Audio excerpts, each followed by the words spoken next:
ओम नमो नारायण। आइए आज जानते हैं दशनाम गोस्वामी इतने पूजनीय क्यों हैं और इन्हें समाज में इतनी उच्च स्थान क्यों प्राप्त है। शंकराचार्य के 4 शिष्य किस भगवान के अवतार से उत्पन्न हुए और गोस्वामी समाज ने कैसे गुरु शिष्य परंपरा को जागृत अभी तक रखा है।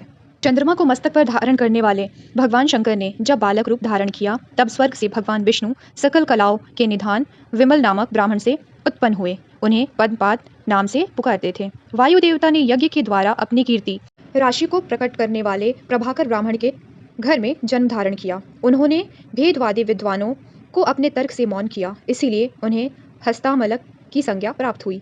वायु के 10वें अंश से टोटक नामक विद्वान की उत्पत्ति हुई, जिनके यश रूपी समुद्र के ऊपर तैरती हुई पृथ्वी आज भी सुशोभित है। शिलादि के पुत्र नंदी ने भी इस भूतल पर जन्म ग्रहण किया। उनका नाम हुआ उद्दक।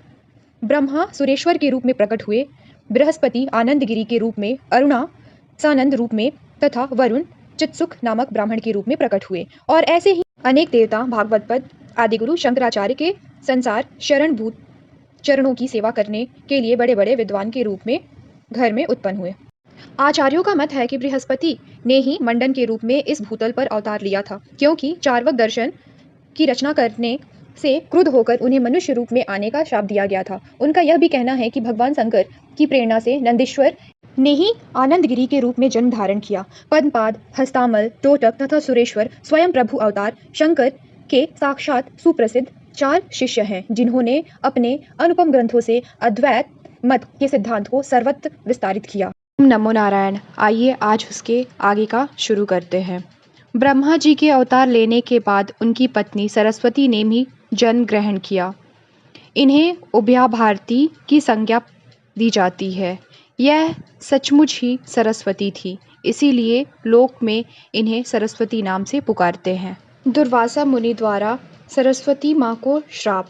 प्राचीन काल की बात है, जब ब्रह्मा जी के पास सर्वज्ञ कल्प मुनि लोग अपने अनन्य वेदों का अध्ययन कर रहे थे। उस समय वेद पढ़ते हुए दुर्वासा मुनि के स्वर के विषय में एक अशुद्धि हो गई।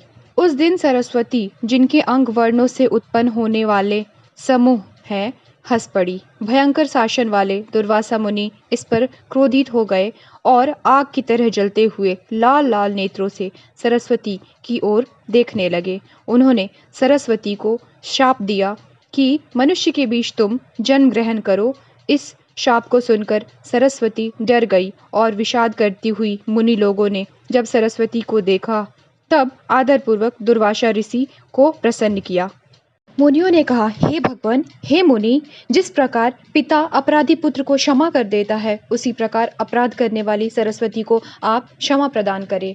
दुर्वासा ऋषि ने कहा, जब मनुष्य रूपी धारी शंकर का दर्शन तुम्हें प्राप्त होगा, तब मृत्युलोक को छोड़कर इस स्वर्ग में तुम स्वयं आ जाओगी। इस प्रकार दुर्वासा के शाप के कारण सरस्वती माँ को इस भूतल पर जन्म लेना पड़ा। उन्हें समस्त विद्याएं जन्म से ही प्राप्त हो गई थी। इस प्रकार अनेक देवी देवताओं ने जन्म धारण किया और भागवत पद आदिगुरु शंकराचार्य का अनुसरण किया। ओम नमो नारायण। हर हर महादेव।